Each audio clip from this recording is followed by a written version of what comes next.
नमस्कार, NMF news देख रहे हैं आप। मैं हूं आपके साथ अभिषेक पुंडित। 3 राज्यों में मोदी नाम की आंधी क्या चली, राहुल गांधी के साथ साथ नीतीश कुमार के भी तोते उड़ गए। मतलब चुनाव राहुल गांधी हारे हैं और भूचाल नीतीश कुमार की पार्टी में उठ खड़ा हुआ, जिसमें पिछले 9 सालों में राजनीति का स्तर एक अलग लेवल पर पहुंच गया है। अब राजनीति पक्ष और विपक्ष की नहीं रह गई, बल्कि मोदी और विपक्ष के बीच राजनीति चल रही है। यही कारण है कि मोदी को ही हराने के लिए सारे जोड़ तोड़ किए जा रहे हैं। गठबंधन जो बनाया गया है वो भी मोदी को हराने के लिए ही बनाया गया है, लेकिन इस गठबंधन के साथ ही तो साथ छोड़ ही रहे हैं। साथ ही मुख्य पार्टियों के नेता भी मोदी मोदी चिल्ला रहे हैं। याद करिए, अभी कुछ ही महीनों पहले नीतीश कुमार की पार्टी में टूट की खबरें सामने आई थी। मतलब कहा गया था कि नीतीश की पार्टी के सांसद विधायक उनका साथ छोड़कर बीजेपी में जा सकते हैं। तभी नीतीश कुमार ने सभी विधायकों और सांसदों को इकट्ठा कर उनकी नब्ज टटोली थी। लेकिन अब एक बार फिर से आवाज उठी है और मोदी के लिए ये आवाज खुलकर उठी है। दरअसल बात कुछ ऐसी है कि 3 राज्य जीतते ही इस जीत का साइड इफेक्ट भी दिखने लगा। जेडीयू सांसद सुनील कुमार पिंटू प्रधानमंत्री नरेंद्र मोदी की तारीफ कर रहे हैं। सुनील कुमार पिंटू ने कहा, जिन 4 राज्यों में चुनाव परिणाम आए हैं उनमें 3 राज्यों में बीजेपी पूर्ण बहुमत से सरकार बना रही है। बीजेपी के कार्यकर्ताओं ने जो नारा दिया था, मोदी है तो मुमकिन है, मोदी है तो गारंटी है, उस पर जनता ने मोहर लगाई है। चुनाव के नतीजों ने बता दिया कि मोदी पर जनता का भरोसा है। तभी 3 राज्यों में बीजेपी को बहुमत मिला और इससे साबित हो जाता है कि जनता को मोदी की गारंटी पर पूरा भरोसा है।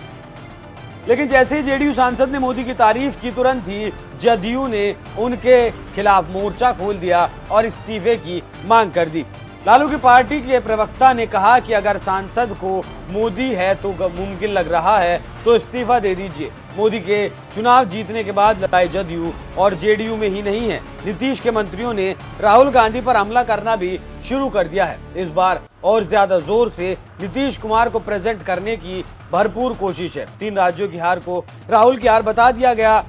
एक और जेडीयू नेता ने कहा, कांग्रेस को क्षेत्रीय पार्टियों के प्रति उदारता बरतनी होगी और सम्मान देना होगा। इसमें कोई शक नहीं है कि नीतीश कुमार के प्रयासों से ही इंडिया गठबंधन बना है। किसके नेतृत्व में गठबंधन चुनाव लड़ेगा ये तो तय होना चाहिए। उन्होंने कहा कि अगर किसी विश्वसनीय चेहरे को आगे बढ़ाया जाए तो फायदा होगा। नीतीश कुमार की विश्वसनीयता को पूरा देश जानता है।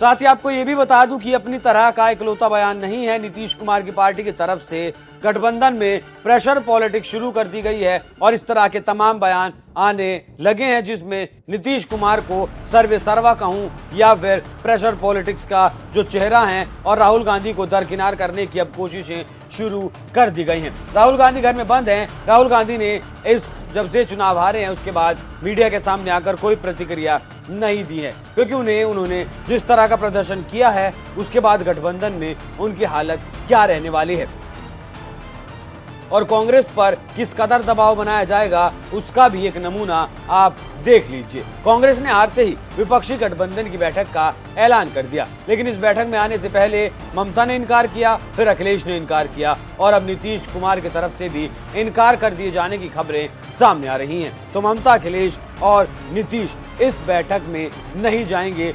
और इन 3 नामों का जिक्र करना इसलिए जरूरी हो जाता है क्योंकि अखिलेश यादव इकलौते ऐसे नेता हैं जो बीजेपी के बाद उत्तर प्रदेश में अस्तित्व रखते हैं। ममता बनर्जी बंगाल में सरकार चला रही हैं और नीतीश कुमार बिहार में सरकार चला रहे हैं। और इन तीनों ही नेता ने अगर बैठक में आने से मना कर दिया तो ऐसा कहा जा सकता है कि अब गठबंधन के टूटने पर सिर्फ मोहर लगना बाकी है।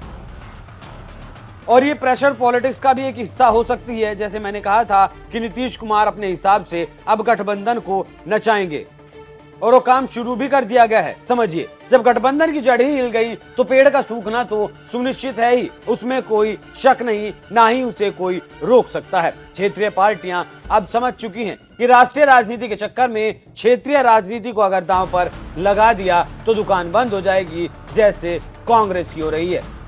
लेकिन अब जिस तरीके से नीतीश कुमार के नेता मोदी की तारीफ कर रहे हैं, उससे वो संदेश क्या देना चाहते हैं? क्या एक बार फिर से मोदी के साथ जाने के संकेत दिए जाने लगे हैं या फिर बस राहुल के साथ प्रेशर पॉलिटिक्स का खेल खेला जा रहा है? क्योंकि इस जीत के बाद सभी दल समझ चुके हैं कि मोदी को हराना मुश्किल है। तो अब देखना होगा कि मोदी के डर से इस गठबंधन में क्या खेला होता है, क्या अब नीतीश कुमार को संयोजक बनाया जाता है? क्योंकि पहले तो कांग्रेस पार्टी राहुल गांधी को प्रेजेंट करना चाहती थी, उसके बाद इशारा मल्लिकार्जुन खड़गे की नाम की तरफ भी किया गया, लेकिन नीतीश कुमार इन सब चीजों से सहमत नहीं है और इसीलिए 3 राज्यों की हार के बाद ये प्रेशर पॉलिटिक्स का खेल शुरू कर दिया गया है। आपको क्या लगता है, राहुल को डराने की कोशिश है या फिर बीजेपी के साथ जाने की भूमिका बनाई जा रही है? अपनी राय हमें कमेंट कर जरूर बताइएगा। नमस्कार।